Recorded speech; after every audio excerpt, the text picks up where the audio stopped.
Oh my goodness. That was just so quick. We're gonna do it.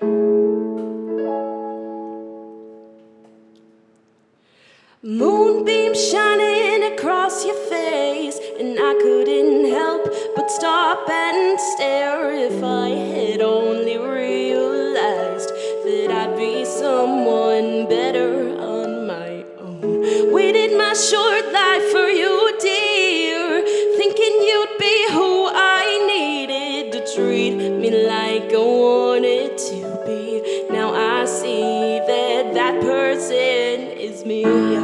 Vinegar and oil. No matter how we're shaking up, we're always mixed in but never fully one. Love left out to spoil. But in the end, when we both settle, dynamic duos don't always stay together. Together.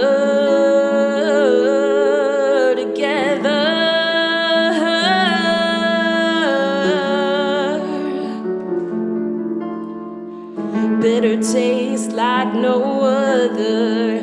Burn my tongue on your salty love. You've got enough to go around, so burn your own tongue while every bridge falls down. I'll wipe your makeup and clean your insides, providing taste so subtle, pure, but so important.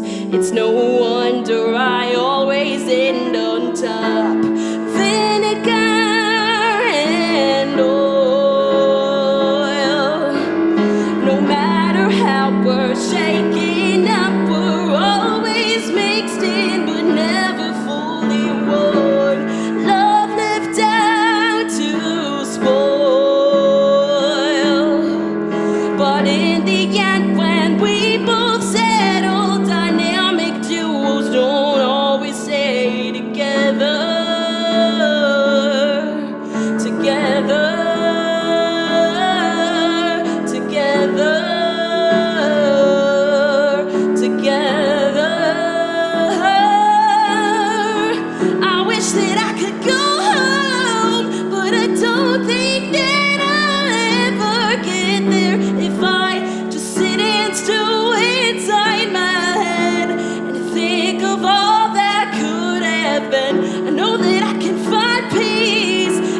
Just sit back and let it crumble down and reveal nothing but my dreams. You won't be here to see come true.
Moonbeam shining across your face, and I couldn't help but stop and stare. This next one I'm going to do is a new one called Eyes.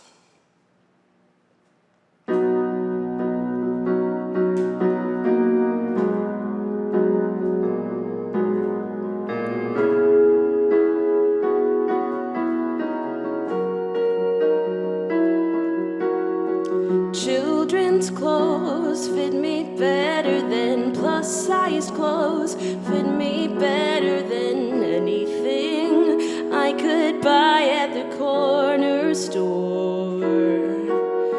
standard clothes fit me better than my own clothes, fit me better than my own skin. I've been wearing for 23 years, 23 years filled with agony, 23 years of self-pity that I would love to end if I could stop writing my pictures on some arbitrary rules I made up in my head of how my body's supposed to look, and I could be drowning in love in me, searching for the things about me I can find, 'cause there's much more than beauty beneath these eyes.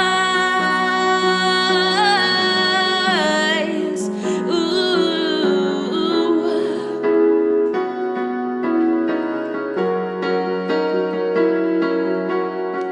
I'm not quite wife material, I'm not even catcall material in most eyes, but I'm trying to be in mine. But I hope that my music can speak for me in a pure, clear and unjaded state of mind, so we can listen with our eyes.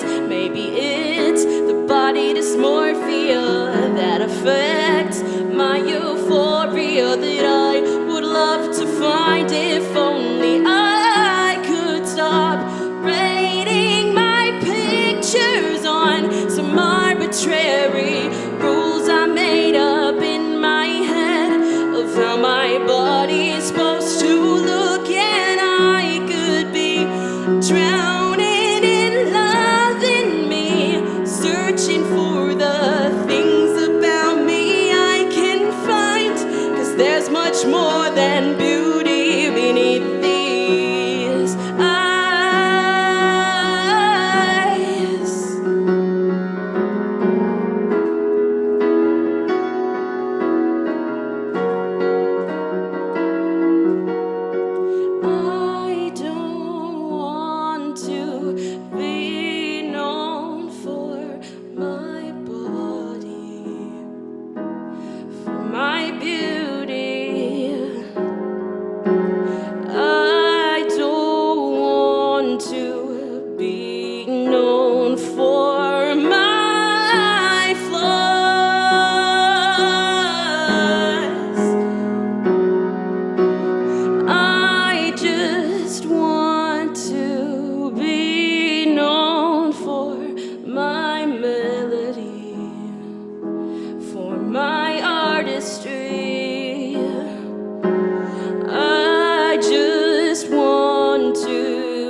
Totally. Well, Natalie, how's it going?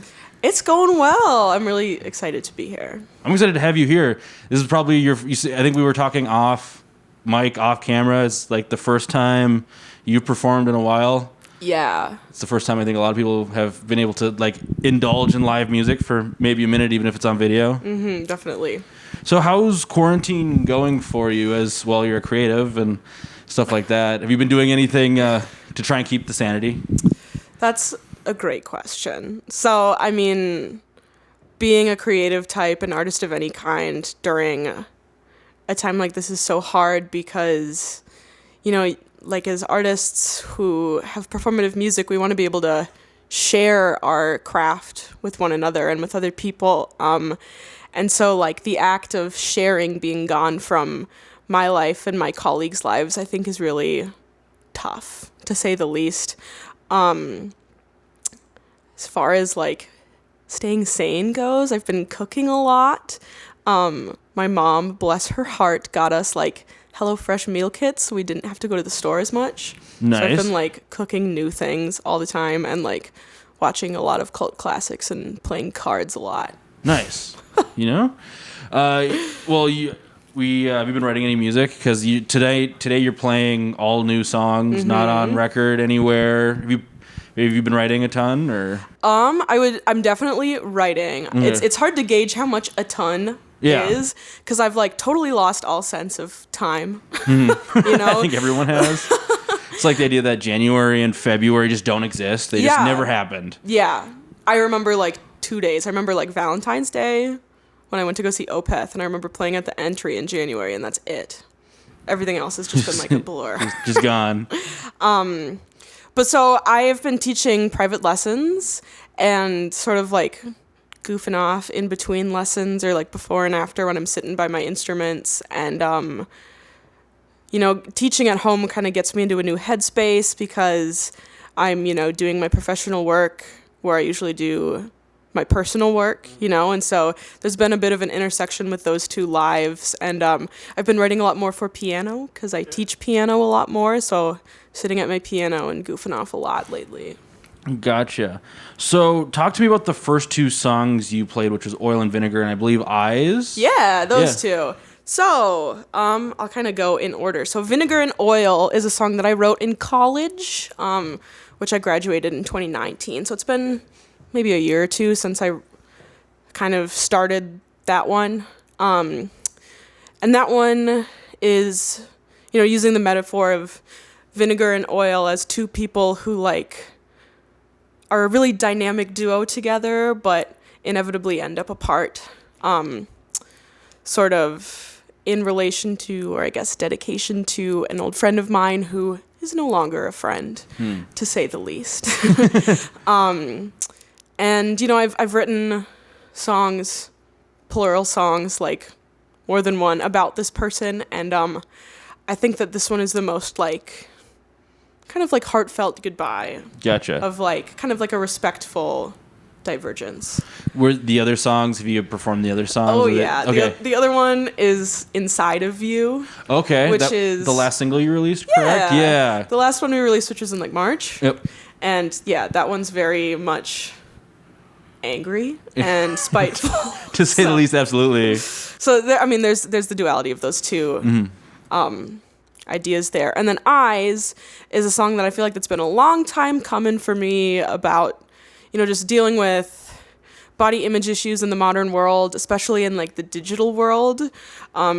It's a song that started when I was at the Mall of America and I went to go buy clothes for like like an important gig where I was gonna have like photos taken or whatever, and I like found myself in this space between the standard clothes at like normal stores were too small for me, but then all the plus sized clothes didn't carry my size because I was too small for their sizing chart, and so I was like very upset, and I was like, I just want to look nice at my gig, and went home and wrote about it instead of buying more clothes. Fair. Do you find that you process a lot of emotions like the ones you're talking about through music, or is that kind of your primary outlet, like a lot of songwriters? Yeah, absolutely. And I like to keep it fresh and sometimes not write about that. But those tend to be the songs that don't get finished or sort of take a back burner to the ones that I feel like really passionate about because it's something that's like pertaining to my life at the time. Yeah. Speaking of pertaining to your life, a song you'll be playing later in the set, the closing song. We were talking beforehand about how you're both excited and very nervous to play this song because it's you describe it as a diss track. Do you want to tell me a little bit about that song? We don't want to like spoil it because it's still coming up a little bit, but like obviously tell me a little bit about that song and about the feelings that go into it. So, to say the least, I was raised in the Christian church since I was a wee baby. I was baptized multiple times, actually, and sort of, diverged from the church as my life went on, sort of around college age. And in college, I studied religion a lot because I actually went to a Lutheran school that required religion courses. What school? Concordia College in Moorhead. Gotcha. Yep. I had a friend who went to Concordia in Moorhead. Awesome. It's a great music school. I had a lot of fun there. But I took a women in religion course. And I also took, a general religion course. And I felt like throughout my studies and just looking back at my life,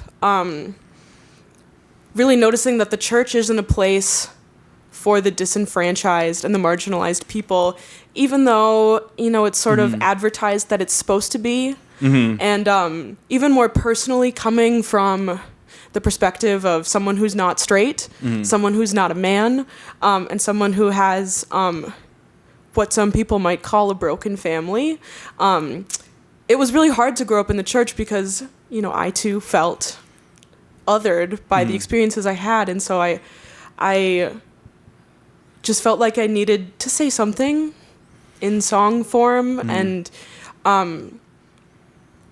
just in our modern world, in what's happening in our life, even before COVID time, I just felt like I had thoughts that needed to be said. Gotcha. Yeah. It's like that idea you mentioned, like you felt other due to your experiences you had. It's that whole like, despite whatever is going on behind the scenes, Sunday morning, you have to be the perfect poster family for whatever is going on, Yeah. And to fit that narrative. Yeah, and it's really hard because, in my family life, we tried really hard to, fit into the mold and, come as we are. And still, just we couldn't be accepted for who we were. And constantly felt like we were church shopping or like searching for, that right niche. And I just feel like I personally never found it. And I have a lot of unresolved anger that goes back to that. And so, yeah. And it comes out in the song. But awesome. Well, moving on. So you played a live stream a few months ago. Have you done anything other than that to try and like get your performative fix going on when we can't obviously have performances? Or I've been getting my feelers out there, and I was definitely more motivated to kind of instigate that more sort of towards the end of May and early June, but with coronavirus, of course, but also the murder of George Floyd, it just didn't feel right to advertise myself. And so I really took a step back and tried to focus more on my community and what I could do as, a starving artist, of how I could help put my money where my mouth is and take a step back as a white person in the industry and look to people of color for what they were doing and what aid our community needed. Moving a little over, where can we support you as a starving artist? Obviously, we can't. You can't perform. That doesn't transition as well, but we'll fix it in post, I guess.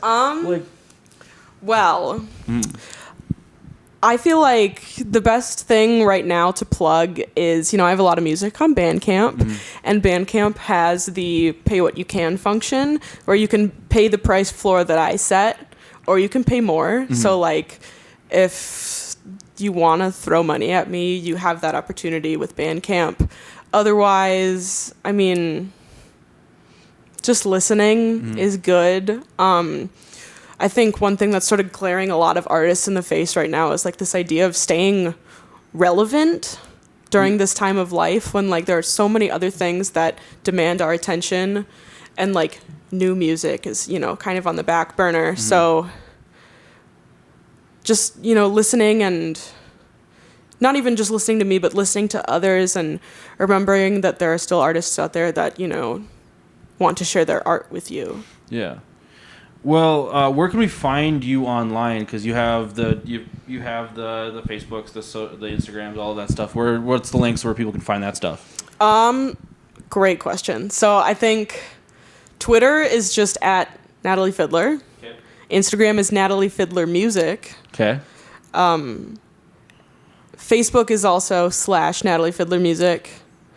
Bandcamp is just Natalie Fideler at .bandcamp.com. I'm trying to remember if I have anything else. My YouTube is, I think, also Natalie Fideler. So honestly, if you just Google my name, like everything's gonna come up. Yeah, it's easy to find you. Well, next we'll be playing the song Cloverleaf, which is another new one. Tell me a little bit about that song before we get into it. So, Cloverleaf is a song that I had written in a place where I was really, I don't know the word, kind of just, you know, sitting with the feeling of having this duality in myself between being a like classically trained musician and then also wanting to be in the more like commercialized popular music industry, and feeling torn between like which one do I go for, especially as like a recent college graduate with a, you know, Bachelor of Music degree, feeling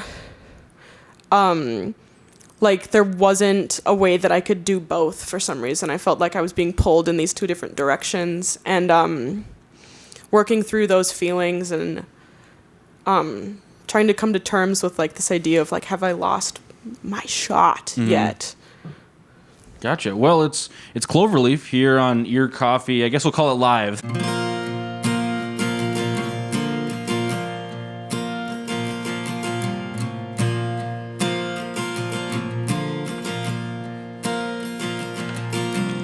Every time I wash my clothes,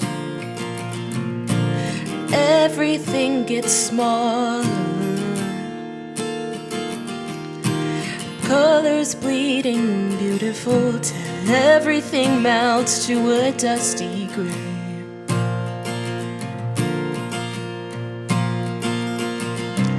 Every time I lay to sleep, feeling uninspired, I can't even rest assured reaching my goals in my dreams. And maybe it's a metaphor. Maybe I just passed my door long ago, and now I'm circling the cloverleaf looking for it again.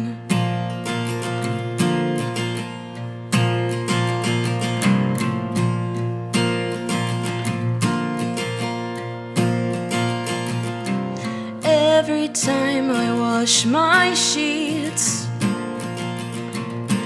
everything gets tighter, lighter, brighter. Wash away skin particles that made me who I was last week.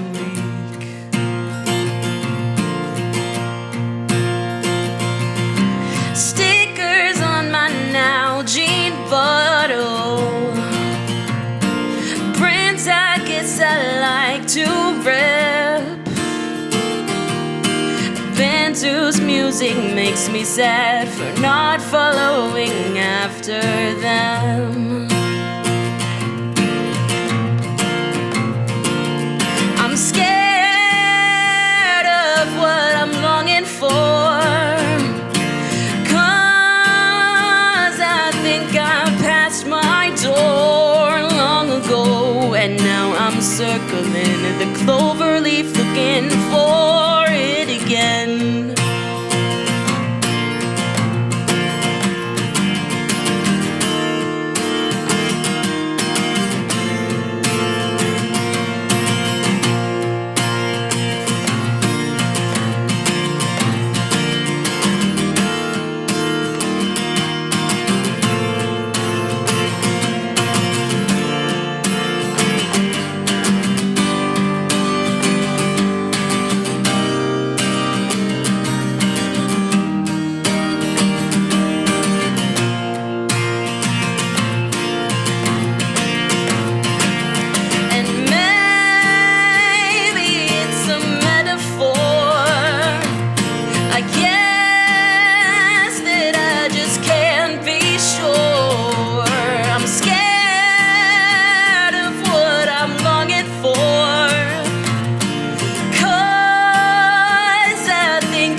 bubbles sliding up my spoon. Reminiscent of the galaxy and how a smaller person should really feel. The clink of every cutlery brings back memories of breakfast in bed, a standing date canceled this morning. There's pain in every word I speak and hurt in every breath you keep, dirt in every wound we reap, and tears on every sweatshirt sleeve. We keep trying to kill the monster inside of us when we dig down deep. Immortal in his nature, he can only be fed or put to sleep, or put to sleep.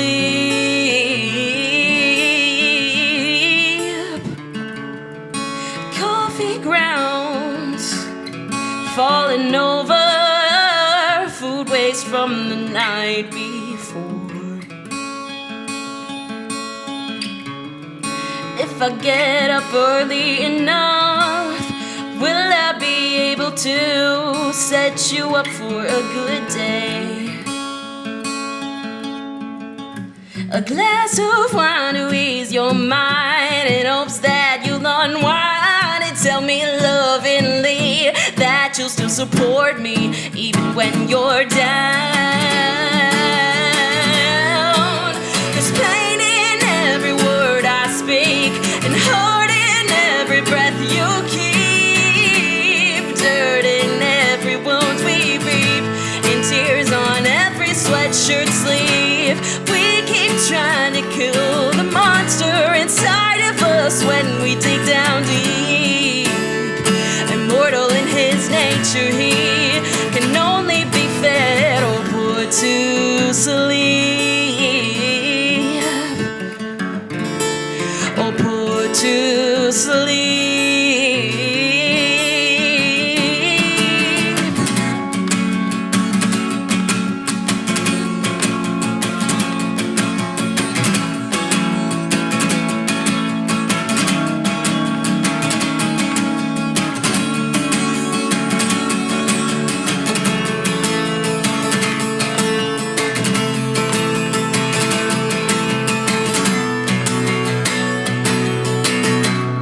There's pain in every word I speak.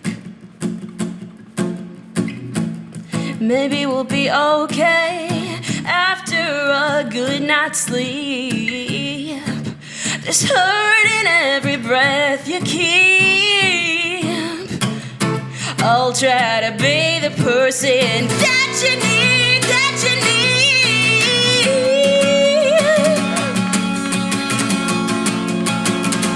That you need.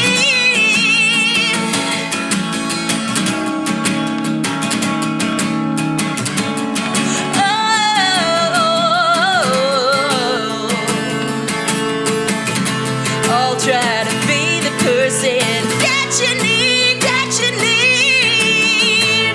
Baby, if I just get some sleep, I can be the person that you need. Maybe if I just get some sleep, I can be the person that you need, that you need. There's pain in every word I speak.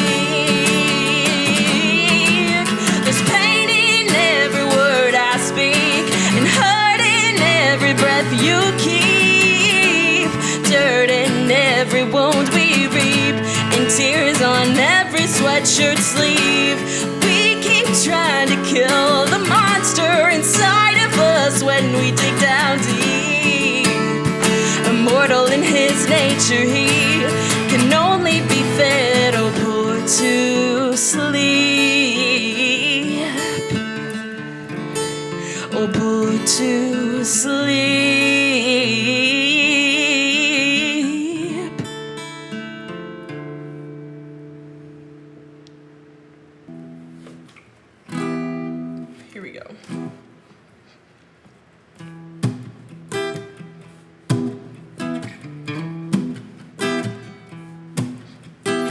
Judas hung by a thread, dangling fear just above your head. And he said, from what I see, you're so guilty.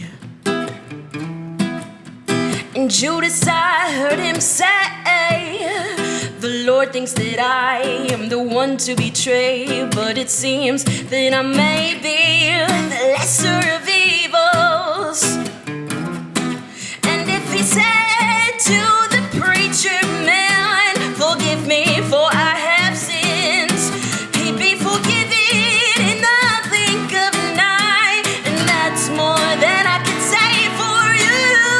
Oh, God's sheep have the sharpest teeth. Condemn you for loving me, baffling misogyny. You drew me down to hell with my mouth under your hand. Oh, God's sheep have the sharpest teeth, casting stones while they can't see. Flaunt salvation for the free, but only if you look exactly like them. Jesus never said separate kids from their mother's own hand just because they're from a distant, far-off land. And Jesus never did say stone them to death just because they are gay, but it seems you wouldn't have it any other way. And as we're out here living it up in hell, there's only one fight to lose: to live a life of love and peace and truth, or lie down in a cross-ridden grave. Oh, God's sheep have the sharpest teeth.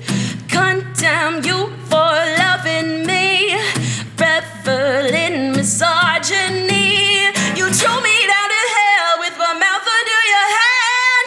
Oh, God's sheep have the sharpest teeth, casting stones while they can't see. Flaunt salvation for the free, but only if you look exactly like them.